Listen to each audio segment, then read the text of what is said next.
magatata allazina e fahbatano be so Allah haajinino be pewal magatata allazina habatano ben min ba'dihim arnobe caggal mabbe e lejji min ba'di ma ja'atuhum caggal nde are mabbe al bayyinatu hujjaji labdi walakin kono non ikhtalafu be luri koye haajande Allah faminhum enaye mabbe man amana on gonɗinɗo sabata fi ala imanihi on tabite limanagal mum kono wa minhum enaye mabbe man kafara on jedduɗo tan nasara ɓen jeddi faami walaw sha Allah sonno Allah yiɗino haajino maqtatalu on sahaɓe lurdatano on ko ta'kid walakin Allah kono noon Allah yaf'alu Allah kam gollata ma yurid koko yiɗi kala ko yiɗi kala mo yiɗi o hawridino ɗum mana peewal makko so tawi o waɗi noon wiyete mana ko moƴƴo so tawi mo wela o hawridino ɗum mana e wembede makko kono wiyata Allah ko bonɗo ala ɗum ko nunɗal makko wiyete faami mo hawridino e peewal makko ko ɓural makko kanko Allah mo hawridino mana e wembede makko o ɗacci ɗum mana ne wembo on wiyete koye nunɗal makko waɗi ɗum faami Allah wiyata ko bonɗo wiyete ko nunɗuɗo ya ayyuhalladhina amanu e hemon julɓe gonɗimɓe Allah inulaɗo anfiqu gaske anfiqu firo mum tigiri ko nafge kono oɗo anfiqu bi maana zakku anfiqu gaske mimma eɗen jawɗele razaqnakum ɗe min dokki on min qabli an ko adinda yaati ya arata yawmun ñalande la bay'un coottigo ala fihi e nden ñalande Allah nda temedere ujunere nedi yo otomi nadde jeygol ala nda million ngaji nogas ni no hayta nadde jeygol on ñalawma ɗum ala hen la bay'un fihi coottigo ala e on ñalawma wala khullatun cehilagal ngal ene nafa neɗɗo ha wasa nadde e lefte Allah caggal ko ɗum o golluno e aduna ala ɗum ala ñane hen la bay'un fihi wala khulla la bay'un fihi coottigo ala toon wala khullatun cehilagal ngal ene nafma janggo hakkude ma yeeso Allah ala sabi cehilagal ngal taɗa gollani ko moƴƴi ala ɗum ala toon wala shafa'atun tefore ala toon bi ghayri idnihi taw tefore nde wona Allah yamirinde ala ma Allah kay welema an o wima tefan oɗo kono so ɗum ala ala min kaari tan ala wona noon no aduna ni gaɗa tan aɗa jogui garade e aɗa jogui place nokku mo dokkeɗa to banggue laamu wona sababu oɗo yaafe taw ko tooñ ala ɗum ala to Allah to Allah ko nunɗuɗo wal kafiruna hefereɓe faami ɗon no moƴƴide homo zalimuna kamɓe goni toñɓe koye mabɓe saabi ɓe gacci ko Allah yamirnoɓe ɓe gacci ko Allah farluno e dow mabɓe walla ni ala ɓe ƴetti hunde ɓe mbaɗi nokku ɗo Allah yamiranoɓe kamɓe goni toñɓe koye mabɓe Allahu Allah woni Allah la ilaha tabidɗo dewal ala la ma'budin bi haqqin fil wujudi dewal ala e gonga taw to banggue godal illahu sona kanko kami ɗo no moƴƴi de alhayyu Allah ko guurɗo keddiɗo gurdam makko koko heddi tan ala to haaɗi guurɗo kono mo gurdam mum heddi ala ɗo haaɗi alqayyum Allah mana ko cembolinɗo Allah mana ko jogiiɗo doole e wawde wadde e tagore makko kala ko yiɗi tawa gori wira pourquoi la ta'khuzuhu nangatamo kanko Allah sinatun ngomɗi wala nawmun wona ɗoygol ala hen fof ko nangata neɗɗo Allah subhanahu wa ta'ala lahu ko Allah jeyi ma fi samawati ko woni to asmanuji wa ma fil ardi e ko woni e leyɗele milkan ko jiyal makko ko kanko jeyi wa khalqan ko tago makko ko kanko tagi wa abidan ko jiyaɓe makko ko kanko mana halfiɓe man zalladhi holi on yashfa'u mo ine tefa indahu do makko do kanko Allah illa bi idnihi sona taw ko yamirode makko neddo daraw yeso makko wi Allah yaafo do taw wona Allah wi mi yamirima haal ala wona la bi ala ahadin yashfa'u hay goto ala mo ine tefa indahu do Allah do illa bi idnihi sona yamirode makko faami ɗo no moƴƴi yaalamu Allah ko gando ma bayna aydihim ko woni hakkunde yeeso mabɓe kamɓe tagore nde tuggi ɗo gonnen ɗo ha lahara Allah andi ɗum wama khalfahum e ko woni caggal mabɓe ko ɓennuɗa aduna goppuɗa caggal ma ko Allah ɓuuri andude ɗum neɗɗo to woni ɗo o woni koye taɓade to fayto o fayi ko lahara kala ndew fini ko taaɓiɗo taɓande on ɓeyɗo woddude aduna on ɓeyɗo ɓattade lahara so tini so tinani ko noon o woodi ñande taaɓe ɗe Allah hokkunoɓe ɗe gasi fof o naata e mayri ya'lamu Allah woni gando ma bayna aydihim woni mana hakkude jeese mabbe dum ko lahara wa ma khalfahum e ko woni hakkude caggal mabbe dum ko mana ko aduna ko be benni ko wala yuhiduna filtota ko bi shay'in hay hunde min ilmihi e gandal Allah la ya'lamuna shay'an min ma'lumatihi hay hunde wawa andude e der gandal Allah hunde illa bima sha sona ko Allah haajeni yo andu sa jeewi aduna sa fecci hak sa fecci mo hakkude a faami ndega hetere yariga hen feccere huurde hay batte anda feccere heddinde kadi feccirɗande hakkude hen feccere kadi anda haydara ko majji ko ɓuuri hewde aduna he Allah koko jola andinde ko tan andinta hoore mum a faami ko andi Allah ko ne famɗi e nder aduna he faami eyyi komo Allah wela andinta hoore mum hay goto wawa andude Allah kaddi mum ala ittat hunde seeɗa o mennuma e gandal makko faami joguitoɗa ɓayre noon heddiɓe haydara ganda an kadi an koye anduɓe mbiyataɗa wona kono noon koto aduna ga so tawi koto Allah haydara anda awa andude Allah fodde mum faami ɗon no moƴƴi de wala yuhiduna filtotako bi shay'in min ilmihi e gandal Allah subhanahu wa ta'ala illa bima sha so wana mo haajene yo andum faami ɗon no moƴƴi ƴetta annabaɓe ko wiyaɓe ko ni ko andinaɓe ko heewi kamɓe ɓe gara ɓe guitta hen seeɗa ɓe gandina tagore nde kay tagore nde wona kamɓe fof ko ma Allah yiɗi tan wasi a yaajani kursiyuhu danki makko ki as-samawatu asmanuji ɗi wal arde e leyɗele ɗe faami ɗon no moƴƴi danki makko ki ene ɓuuri yaaji a faami e asmanu sa ƴetti asmanuji ɗi jeeɗiɗi a rendiniɗi a ƴetti leyɗele ɗe jeeɗiɗi a rendiniɗi kanƴe foof a weddimaɗe e nder 16 Allah o kursi makko o way kono ƴetta buuɗi jeeɗiɗi beddoɗa e 16 oɗo mo joɗɗa ni noon 16 o wayi asmanuji he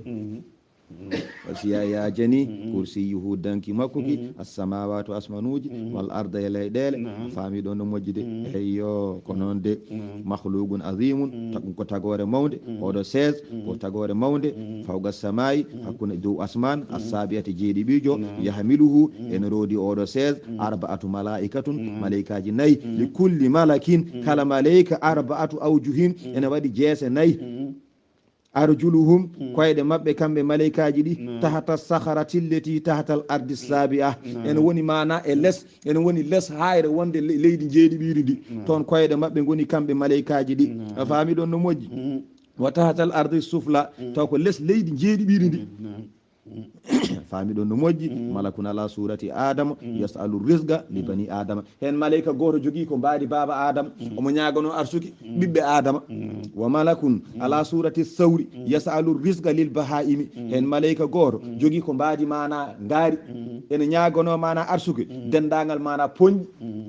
wa malakun hen malayika goko ala surati sabi'i o jogi ko mbaadi mana mbaroti yasalu ala sura famidi yasalu rizqa lil wuhushi o ñaganto mana ko ponji kankone wa malakun malayika goddo ala surati nasri o jogi mana ko mbaadi daddo yasalu rizqa lil tuyuri on ñaganto mana ko dendagal ko wiete diwri ko o ñagano dum arsuki a fami jokken sa rewi dido hallaji a yettoyta ko fami yo ayatal kursi ene waɗi ɓuura kewɗe a faamide eyyo ene waɗi ɓuura kewɗe no feewi ari hen ko haala he man qara'aha inda khurujihi min baytihi kana fi damanillahi hatta yarji'a kala jalto galle mum so jangi ayatal kursiyi o wona e hoolare Allah ha o arta e nder galle makko wa minha ene hen man qara'aha on janguɗo ayatal kursiyi dubura kulla salatin caggal kala nde o gasni julde lam yamna'uhu min dukhulil janna haɗatamo nadde aljanna illa al mawt sowna o maayi minha ene jeeya hen ma quri'ata fi darin ayatal kursi jangetake e galle illa hajarataha shayatinu 30 yawman so wona seydane dogo on ɗon galle mana balɗe capanɗe tati wala yadkhuluha so tawi o janggama e galle natata ɗon sahirun bilajo gorko wala sahiratun wona bilajo debbo 40 laylatan jammaji capanɗe nayyi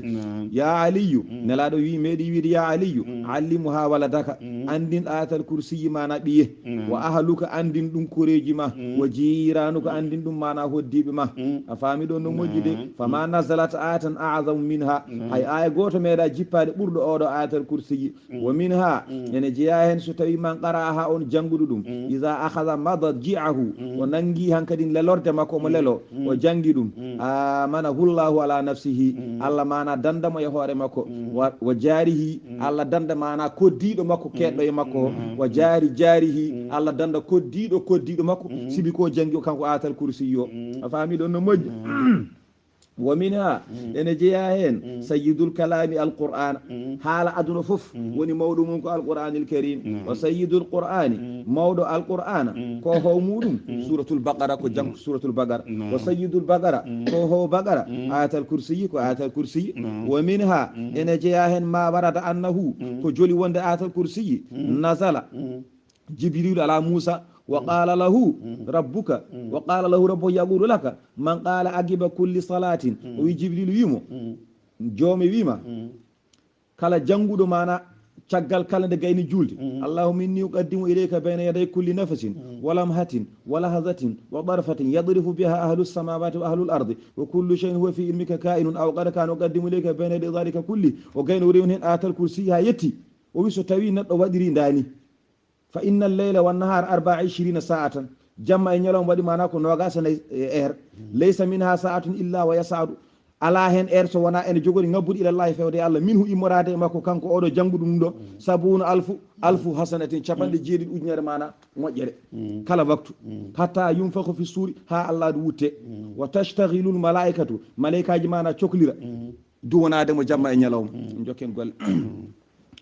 jomiraɗo wi wasiya yajini kursiyuhu a danki makko ki assamawati asmanuji wal arde e leyɗele wala yauduhu teddirta Allah hifzuhuma rende ko woni e majji ko woni e leydi asman teddirta Allah rende ɗum wa huwa al aliyu Allah woni mana towɗo o toliri mana folgu e dow tago makko al azimu Allah woni mawɗo la ikraha fi dini wawnere ala to banggue dini hankadin gare naate dini haare ala hankadin gasi gatta bayyana feeñi ar rushdu peewal minal gayyi immorade e majjere ko majjere tan wodno nelaɗo ari haɓama ha o feññini o yañidi l'islam o hankkadi moƴƴere nde yaaji hankkadi jarani mana han wawnere nde hankkadi jiɗɗo fo yo naat mo yiɗa foof yo fat ha o yettoyo Allah subahanahu wa taala o ñawda e Allah subahanahu wa taala woni kañum woni himmirani kañum woni mana hoddirani yo aduna o foof won julɓe huwa alladi halaqakum fa minkum kafirun wa minkum muminun ko Allah woni mana haajani yo aduna o fof won julɓe so o haajino tan wonan lakkan kono kanko woni haajani joni noon o yinno tan ko l'islam o yaaja ha ala ko heefere ɓe mbawaniɓe joni noon ɗum dañama o wi bisimillahi kara fi din hankadi gacce hankadi wawnere ala la ikraha fi dini wawnere ala hankadin qad tabayyana feeñi ar-rushdu peewal min al-ghayyi immorade e majjere faman yakfur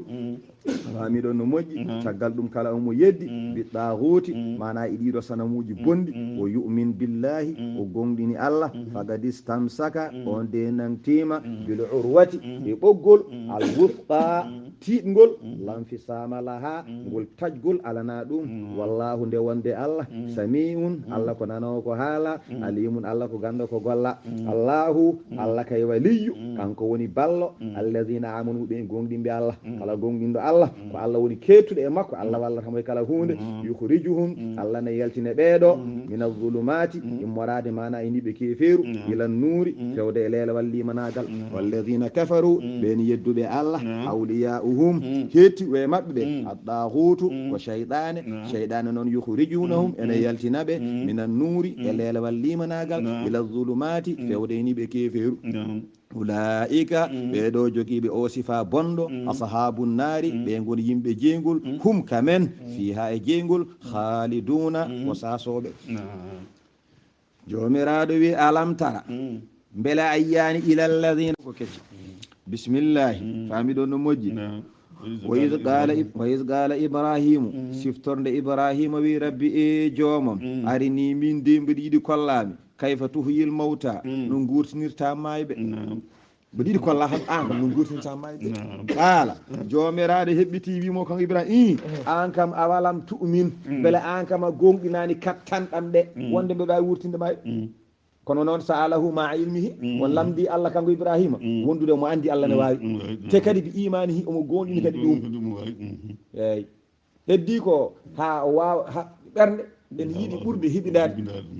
aɗa nana neɗɗo haala mum tan mbiya ala o ko haali fof gonga kono ay so hollima kadi ɓurta yenene ɗe wona qala ibrahima bali ko noon tigi wallahi amantu mbiɗa gonɗini walakin kono noon sa yimi lamdimama li yatama inna ko ha hiɓiɗo deeƴa ɗalbi ɓerdam mi ɓeydo tinnorade kadi ko gonɗinnomi ko qala jomiraɗo wi joni kay fa hud nangu arba'atan nayyi min at-tayri mana e diweje fasurhunna noddude ileyka fewde e ma summa refti ija'al wat ala kulli jabalin e dow kala hayre min hunna e majje kanje diweje ɗe jus an mana feccere summa refti sa waɗi ɗum a gasni udu hunna noddude fewde e ma sa waɗi noon yaatinaka maɗa ngar e ma sa'yan e yaccare joni waɗdani a faami ɗon no moƴƴi fa ahada ɗawusan wa nasaran wa guraban wa dikan o nangi diweje nayyi en gotirni wiye ɗawus gondi ndi wiyata ko daddo gondi ndi wiyete mana a faami ɗon ko gori a faami goɗɗo o ko jeeyi o nangi ɗeɗo nayyi wa faala bihinna ma zukira o waɗa e majje ko Allah wi ko ayi o nangu diweje nayyi ɗe kanje nayyi ɗe foof kala ndiwɗo o taƴi hoore nde ha laaɓi o joƴƴini koye ɗe to makko ɗo o ƴetti diweje nayyi ɗe o nani ɗe wowru o loppiɗe haɗe gonti mbuuɗu goto to ɗe gonti mbuuɗu goto ɗo o addi kaaƴe nayyi o joƴƴini to joni noon ko wonti mbuuɗu goto ngu no mbaɗo bulet ni o ƴetti o fecci ɗum pecce nayyi o waɗi morlande he morlere o fawi nde e hayre morlere ɗimmere ɗo fawi hayre ɗimmere he morlere tarɓire nde o fawi tarɓire he morlere nayɓire o fawi o nayɓire he joni noon o woppiɗo to ari o jooɗi ga aleykum salam o jogui hoore ɗawus o wi ɗawus o yi kanje nayyi foof o yi hunde ne ɗofoɗo goɗɗum ne ɗofoɗa nde wonno koko rendina toɓɓe nayyi ɗe foof woodi ko ɗo fiyen rendi ari sengi e hoore ɗawus nde o jogui noon dariɗa wona yaade ene fottini guite o nangi hoore ngori o wi ngori o yi hunde ne yimmo e nder toɓɓere goɗɗum ne yimmo ga e goɗɗum ne yimmo ga foof re ari tan ɗirodiri tan ari tan sengi e hoore ngori ko noon waɗiri kañum nayyi fof wandi Allah no wawi wurtinde ɓeydimi yananede ko ni Allah oɗo aada Allah jogino e annabaɓe ɗum heƴata men enen mbawa hejje men heƴata men sami jomiraɗo subhanahu wa ta'ala wi wa alam andu anna allaha allah azizun allah mana ko tedduɗo jaaliɗo la yujizuhu shay'un hay hunde ronkintama wadde ko yiɗi wadde hakimun allah ko karallo sanne sanne masalu sifa alladhina ɓen yunfiquna ɓen nafɗa amwalahum jawɗele mabɓe fi sabilillahi e townude diine allah taw ko banggue ɗoftare allah ɓe ƴetta jawdi mabɓe ɓe mbara allah subhanahu wa ta'ala taw ala ko ɓe ɓadiri ala ɓe ɓadiri ko Allah subhanahu wa ta'ala a faami ɗon no moƴƴi eyyo ka masali way kono sifa habbatin gabbel ambatat gabbel ngel funni saba asanabila butali jeeɗiɗi fi kulli sumbulatin woni e kala wutandu mi'atu habbatin gabbe temedere fakadhalika koni tigi nafaqatum nafaqeji mabɓe tudaafu ene sowe bi 700 du'fin temedde jeeɗiɗi so wande o yiway kono ƴetta gabbel gotel ngawa e leydi so neɗɗo ƴetti hunde o tottori ko saabi Allah ƴetta gabbel gotel ngawa e leydi gabbel ngel fuɗa ngel adda butali saba sumbulatin butali jeeɗiɗi wutado foof mi'atu habbatin wutado foof adda temedere abbere sa calcule ɗum ko temedde jeeɗiɗi hawrata butali jeeɗiɗi wutado foof ko temedere abbere holko hawrata temedde jeeɗiɗi ƴew addi ɗum gabbel gotel o wi ko ni nafaqe saabi Allah way waɗi fayidde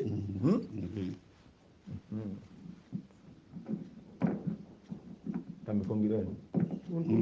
elle on konguɗo on konguɗo muñum waɗano mbaɗannomi ɓeto lakkude seeɗa eyi elleɓe kongi ça va on kongu tan eyyo a faami yomiraɗo wi mathalu lladina sifa ɓene yunfiquna ɓene nafga amwalahum jawɗele mabɓe fi sabilillahi taw koye ɗoftare Allah ka mathali way kono yeru habbatin mana gabbel ambatata gawal ngel leydi ngel funni sab'a sanabila butali jeeɗiɗi fi kulli sumbulatin woni e kala wutanu mi'atu habbatin mana temedere abbere o wi fakadhalika koni tagi nafaqatum nafaqeji mabɓe kamɓe tudaafu ena so waɗi 700 du'ufin cowande temedde jeeɗiɗi sa waɗi mana gotel Allah ko ɓuuri hewde ko yoɓan mana yaha temedde jeeɗiɗi ko ɓuuri famdude ko cowande sappo o sowontoma kono a wattata gotel moƴƴilo waɗanma gotel ala Allah watta ɗum wallahu nde wonde Allah yudaifu Allah ne sowa mana ko ɓuuri hewde ni hey ko kallen ɗo ko kono ko liman yasha wonande mo haajani sowode wallahu Allah wasi'un Allah ko jaajo dokke alimun Allah ko gando on kanduɗo e dokke makko ɗe alladhina ɓene yunfiquna ɓene nafga amwalahum jawɗele mabɓe fi sabilillahi e lawol dina Allah summa rifti la yutbi'una ɓe ndewnata ma anfaqu ko ɓe nafɗi ko ɓe ndewnata hen mannan waju wala adan wona to'e on dokkoma on kirtoma ko ɓen wona ɓendi dokkowo tan saabi Allah taw ala ko rewni hen ala ko waɗi faami Allah wi dokkowo mbeɗa yoɓa ɗum ha timma temedde jeeɗiɗi so wonde taw ko gotel waɗi kono noon taw o rewanani ko rokki ko waju o yiyani hen kanko ɓurma an dokkereɗo o rewanani hen konngol ngol welani da tampini kam ñan fof naka garɗo ɗum ne kadi ne bonna golle faami an kay rokkirmo Allah tan faami hen saaha ni so arani yiiloyomo hen saaha so arani yiiloyomo nde wonnoon kanko o ɓeydoto ko ɓattindema Allah sa famani ɗum waɗi so tawi a namdama dokko e dokkereɗo hol ɓurɗo moƴƴude holko mbiyata yo dokkowo de mawno mo kam wi ko dokkowo ɓuuri moƴƴude dokkereɗo ɓuuri ay sa rokki mon dokkata o yaha o sooɗo jonjoni ko ñamete o ñaama o serti hen so gayni o fay ko duus kono ay sa rokkimo o wima yo Allah yoɓe ay nde ko yomma ko ɓuuri hewde ko dokkuɗama ko so Allah yoɓima yoɓatama ko hono ko dokkuɗama ko ala Allah yoɓama ko ɓuuri ɗum ko kalten ɗo joni fami ɗum waɗi dokkowo e dokketeɗo sa namdama ɓurɗo wawde nafde wi dokketeɗo sa rokkimo so tawi dokkuɗama ko 10 euros o soodoya joni joni ko ñamete o ñama o sirti gasi 10 euros yi a noon so tawi wima yo Allah yoɓe Allah yoɓanma so ko famɗi e ko Allah yoɓanma ko 100 euros te 100 euros wona kalitata rokke e ñam ala Allah moftanoma lakara ha gara o yomma e aduna o yomma lakara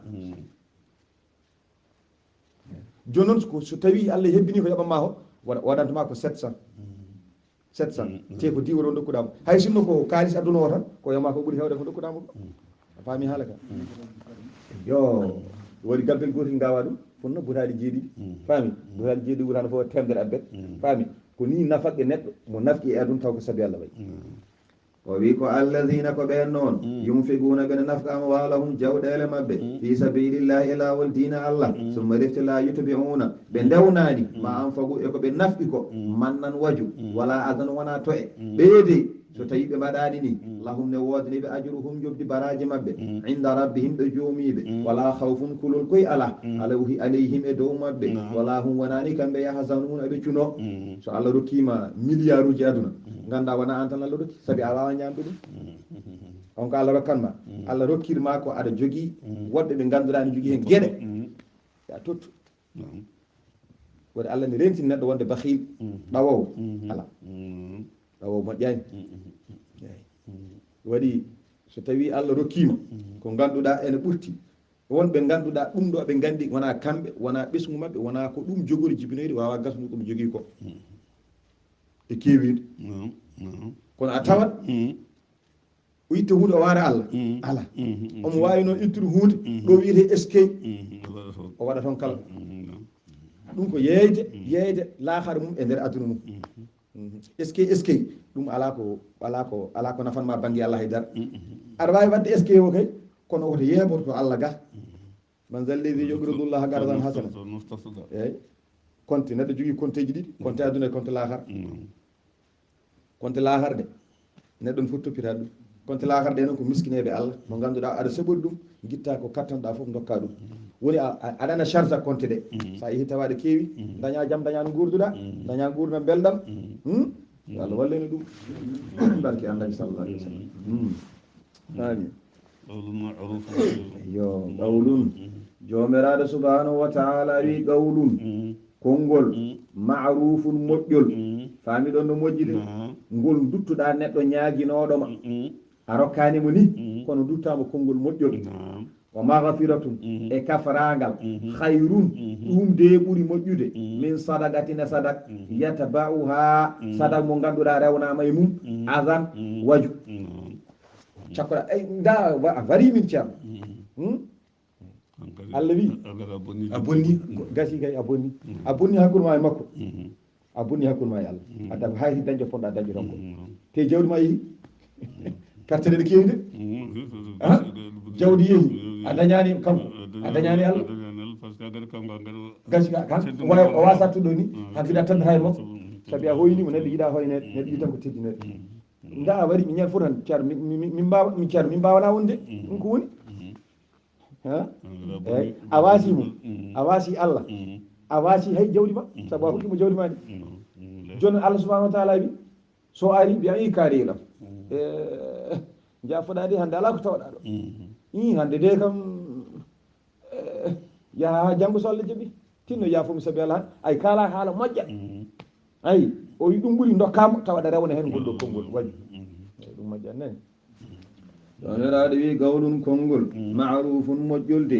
ngol ganduɗa a rutti ɗum ñagotoɗo o maghfiratun mana e konngol kafragal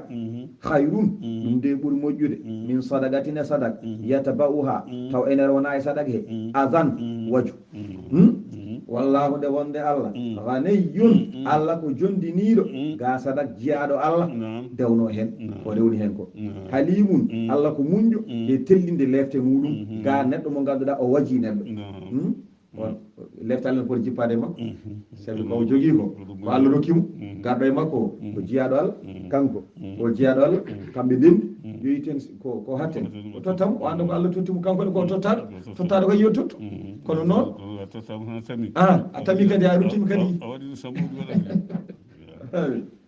yo jomiraɗo wi ya ayyuha alladina amanu e hemon gonɗinɓe Allah inulaɗo la tubdilu woto bonne sadaqatikum sadakkeji moɗon faami ɗon no moƴƴi woto bonne baraji jogono ɗon dañƴe he bil manni to banggue waju wal ada e to e nani woto dokke hunde oɗon ndewna hen haalullaji mettuɗi so mbaɗi noon firti kon bonni golle ɗe hanko ni on kaydi dañƴe hen fonno dañƴe ko joni noon omo haalanma ɗum holno wayata so neɗɗo hokki neɗɗo o rewni hen waju holno wayata omo haalanma sifa mum kalladi way kono on neɗɗo yonfegu nafɓuɗo maalahu jawdi mum ri'a annasi e yeeguinade yimɓe o nafɓi jawdi makko somo hokka neɗɗo o fadata ko haw yiya neɗɗo goɗɗo yiyamo omo totta ha on wawa yaade wiya kaari ke hokki kaari naggam o yeeguinto yimɓe ri'a annasi ko yeeguinade yimɓe wala yu'minu billahi o de gonginani Allah wala bil yawmil akhir o de gonginani ñalawma battidi o ko nafigue on Allah subhanahu wa ta'ala o ko nafigue fami fa masaluhu sifa makko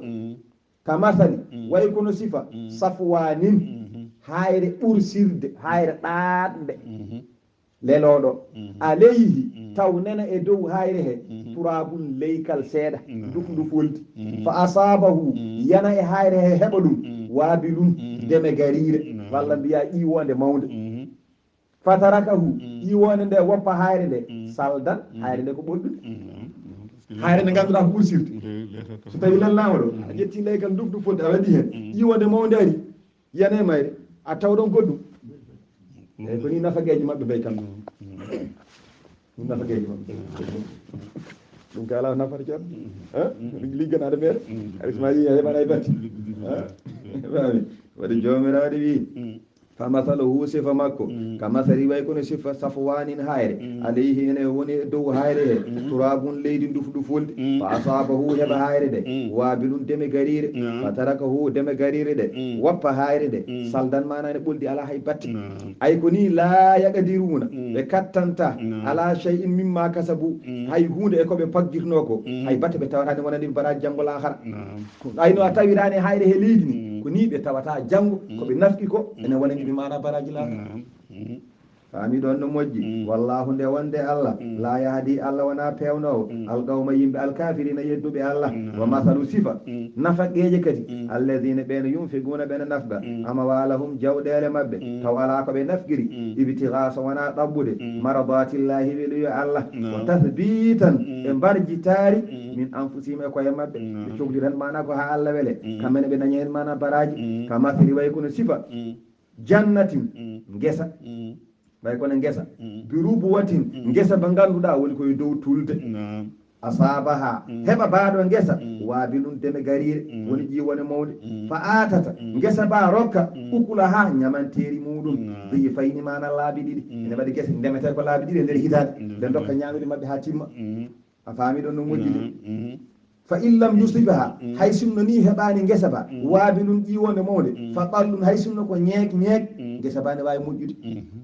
nden gese no goodi hay sinno ko ndiyam seeɗa kewi ɗe moƴƴat faami eyyi nafkidu saabi Allah ko ni wayi faami wallahu Allah bima tamaluna ko ɗon golla onon yimɓe basirun Allah ko jeewo Allah ko jeeɓoyowo on aya waddu joni noon mbete ene yiɗi ahadukum goto e moɗon an takuna lahu nde laatantomo jannatun ngesa min nakhilin taw ko ngesa tamoroje wa anabin e inabuji tajiri taw ene doga min tahatiha e less baɗon ngesa alana haaru calli ndiyam lahu omo jogui kadi fiha e ngesa he min kulli samarati kala mana façon ɓesnoje nene hen wa asabahu caggal ɗum heɓoya ngesa ba walla heɓamo kanko gorko o alkibaru nayewu taw hankkadin o wawa gollude walla hu omo jogui zurriyatun ɓikkon ɓesgu kono ɓikkon kon du'afa ko sukaɓe ko looɓe ɓe mbawa liggade kanko o nayi cukalon kon mbawa liggade fa asabaha caggal ɗum kadi heɓa ngesa ba i'sarun hendu bondu fihi taw ine hendu he narun jeygol ngol faha taragata duppa ngesa ba est ce que goto mon yiɗi ɗum oyi ko ni wayi Allah wanma neɗɗo o hokkuma gesa ba nde waɗi fayida e nder gesa he ne waɗi mana calli ndiyam ne doga ene moƴƴina gesa ba Allah hokkuma naywa a dañi ɓesgu ni kono a leeli jibinde ɓikkon ma ko tokoson mbawa liggade an kadi a nayi a natti wawde Allah adda hendu bondu hendu ndu naata gesa e duppa waɗo gesa o ndiɗe ƴeeɗa nafaqe mbaɗi Allah kay haalni hen ɗiɗo goto waɗo welɗum kono Allah kay haali yo Allah hokken nafkide saabi Allah barke annabi sallallahu alaihi wasallam yo Allah moftani ɗo bonata eyyo Allah wi ko ni de eyyo aya waddu belen yiɗi aɗen ɗennide eyyo kadhalika ko ni tembe jomiraɗo wi yubayyinullahu woni no Allah feññinirta lakum wonande on al ayati dalillaji laaɓɗi la'allakum beele jo onon tatafakkaruna oɗon ñicco kesko ɗon kan ɗon ko poɗɗon wadde ya ayyuhalladhina amanu e mon gomɗinɓe Allah gomɗini nelaɗo Allah sallallahu alayhi wa sallam anfiqu gaske jawɗele mon gaske min tayyibati laaɓɗi ma kasabatum ɗi paggirɗon e jawɗi gaske ko paggirɗon e jawdi guitte hen haqqi Allah dokkon anfiqu gaske min tayyibati morade laaɓɗi ma kasabatum ko paggiti ɗon e haalis womin e immorade ɗin tayyibati laaɓɗi ma akhrajna ɗi min jaltini lakum wonande o minal arde e leydi wayno gabbe gawri mana e ɓesnoje sa dañi haalis asku sa dañi ko remete asku Allah de windani ko hunde ɓurno yeɓede hande aduna asaka la ilaha jomiraɗo wi so ɗum ɓenni sono gaska wala ta yammamu woto paadito ɗe alhabisa ko ɓuuri bonde ko soɓi ko ƴetta ko ɓuuri moƴƴude ko mbaɗa banggue sa soñi ko ɓuuri tan wasde moƴƴude ko mbiya bisimilla mi yaltinɗo asgal ala wara mbaɗe noon mbaɗa banggue walla so tawi ko dambiri tan ƴetta koyugu ceerno feɓɗindade ɗiɗi fodɗi fayi ten ɓiya guello hikka seeɗe maayi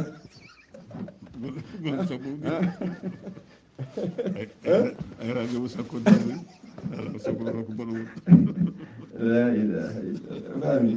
illallah